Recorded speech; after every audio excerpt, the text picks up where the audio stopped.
மன்னரிடம் திரும்பி, ராமா, நீ என்ன நினைக்கிறாய் என்று கேட்டார்.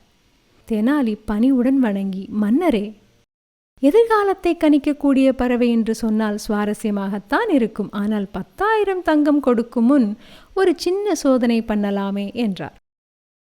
விற்பனையாளர் முகம் சற்றே மாறியது. சோதனையா? இந்த பறவை வெட்கப்படும். தன்னோட எஜமானரை நம்பும் போதுதான் பேசும் என்றார். தெனாலி சிரித்தார். அப்படியா?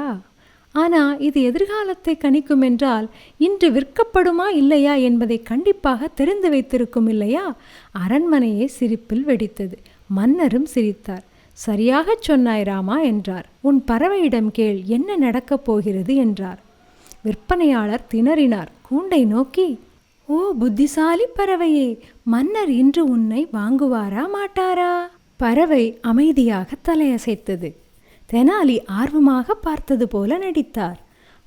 சுவாரஸ்யமாக இருக்கு. ஒருவேளை இது உண்மையாக கூட இருக்கலாம். பிறகு அவர் சிரித்துக்கொண்டு, மன்னரே, இது உண்மையா எதிர்காலத்தை கணிக்கும் என்றால் இது எவ்வளவு நாளா வாழும் என்பதையும் சொல்லிவிடும் இல்லையா என்றார்.